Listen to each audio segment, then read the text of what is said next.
और उन्होंने बड़ा बयान देते हुए कहा कि भारत को हिंदू राष्ट्र बनाने में आरएसएस प्रमुख डॉक्टर मोहन भागवत ही सक्षम है। वे खुद सब कुछ करा लेंगे और हम उनके पीछे पीछे चलेंगे। और इसके साथ ही उन्होंने हिंदुओं को 3 संतानें पैदा करने की सलाह दी और कहा कि तीसरे बच्चे का खर्चा हम उठाएंगे, हम लोग उसकी फीस चुकाएंगे।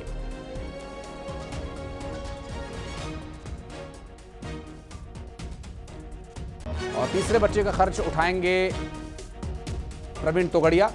तो जिनके 2 बच्चे हैं वो तीसरे की तैयारी करें। प्रवीण तोगड़िया खर्च उठाने को तैयार हैं, उनका कहना है, बयान दिया उन्होंने। और साथ ही कहा कि राष्ट्रीय स्वयंसेवक संघ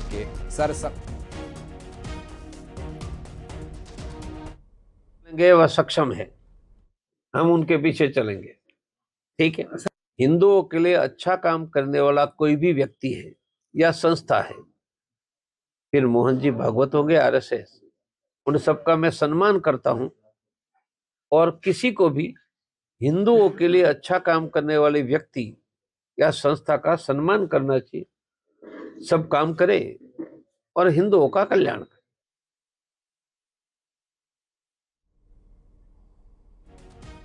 और आप सुन रहे थे प्रवीण भाई तोगड़िया, जो कि अंतर्राष्ट्रीय हिंदू परिषद के अध्यक्ष हैं। पहले ये विश्व हिंदू परिषद में हुआ करते थे और फिर अब इन्होंने अपना खुद का एक संगठन बनाया, अंतर्राष्ट्रीय हिंदू परिषद। पंकज चतुर्वेदी जी हमारे साथ जुड़ गए भारतीय जनता पार्टी से। पंकज जी, प्रवीण भाई तोगड़िया कह रहे हैं कि हिंदुओं को 3 बच्चे पैदा करने चाहिए, अगर 2 का खर्च आप उठा सकते हैं तो तीसरे का हम उठा लेंगे। देखिए आशीष जी, ये प्रवीण तोगड़िया जी की अपनी निजी राय है और इस बात में कोई संदेह नहीं कि डेमोग्राफिक डिफरेंस तो भारत में हुआ है। और अभी रिपोर्ट भी आई थी कि 2065 से 2015 तक जो सनातन धर्म को मानने वाले हैं उनकी आबादी कम हुई है और जो दूसरे धर्मों के लोग हैं जो सनातन धर्म को नहीं मानते उनकी आबादी अनुपातिक रूप से बढ़ी है। और इसलिए देश में सामाजिक स्तर पर इस बात को लेकर चिंतन और मंथन है कि क्या वो लोग जो सनातन हिंदू धर्म को मानने वाले हैं उनको अपनी आबादी बढ़ाने की आवश्यकता है, क्योंकि हम तो काम करते हैं, हम तो हमारा देव के सिद्धांत पर। तो ये विषय सामाजिक चिंतन के विषय होते हैं और इस विषय में सरकार की नीति तो स्पष्ट है। तो मुझे ऐसा लगता है कि ऐसे लोग जैसे तोगड़िया जी जैसे लोग जो अंतर्राष्ट्रीय हिंदू परिषद के नाम से काम करते हैं, मूलतः वो सामाजिक चेतना और चिंतन के लिए काम करते हैं। और इस सामाजिक चेतना और चिंतन के विषय में यदि ऐसा विषय आता है कि डेमोग्राफिक डिफरेंस को बैलेंस करने के लिए यदि हिंदू आबादी को बढ़ाना है और यदि किसी को उस विषय में आर्थिक सहयोग की आवश्यकता है तो उनकी संस्था उसको सहयोग करने को तैयार है। इसमें आपत्ति क्या है? आपत्ति नहीं सर, एक सवाल ये रहेगा पंकज जी मेरा कि ये कह रहे हैं कि हिंदू राष्ट्र बनाने के लिए राष्ट्रीय स्वयंसेवक संघ के संघ चालक जो मोहन भागवत जी हैं वे सक्षम हैं और वे ही ऐसा कर सकते हैं, उनमें विश्वास जता रहे प्रवीण भाई तोगड़िया।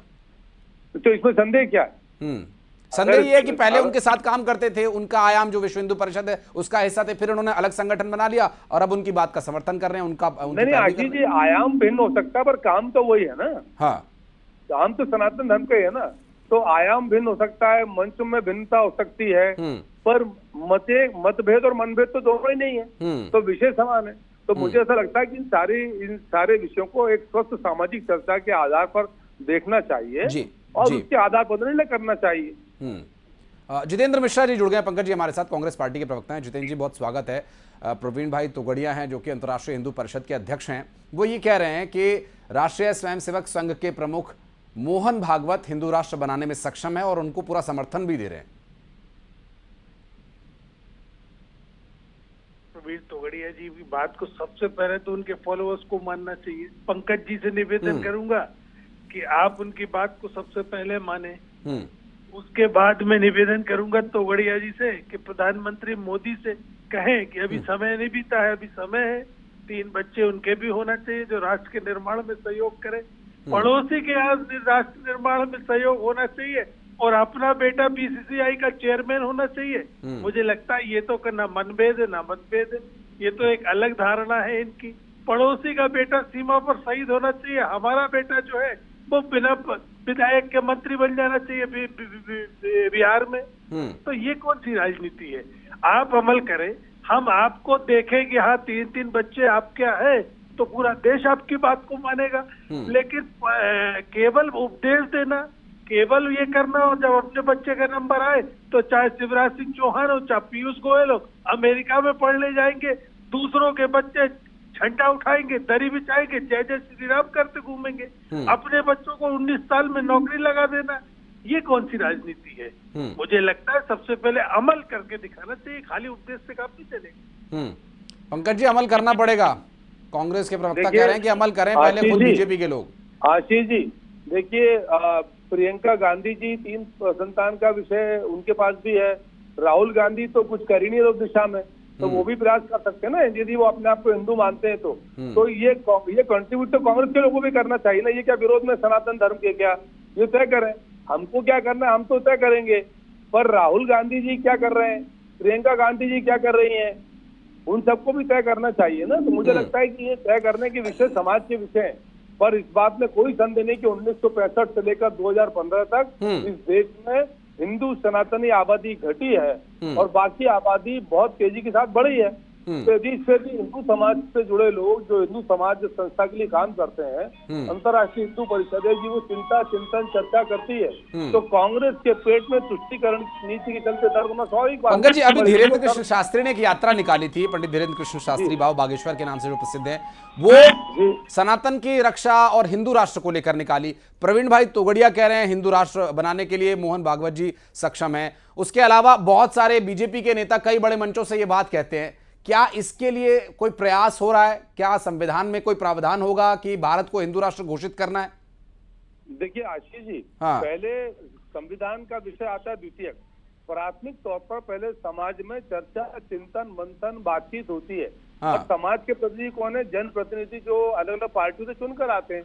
तो पहले समाज के स्तर पर बातचीत होगी, चिंता चिंतन होगा, एक रूपता बनेगी, मत बनेगा, फिर विमर्श जब स्थापित हो जाएगा तब नियम कानून कायदे की बात आएगी। पर ये सब चीजें आशीष जी समयकाल परिस्थिति के आधार पर की जाती हैं और इसीलिए हमारे संविधान में बहुत सारे संशोधन भी किए गए, कुछ आपातकाल थोपने के लिए किए गए। पंकज जी, एक रिएक्शन, चूंकि समय कम है, जितेंद्र जी से एक रिएक्शन लेना चाहूंगा। जितेंद्र जी, क्या कहना चाहेंगे, फाइनल कमेंट्स?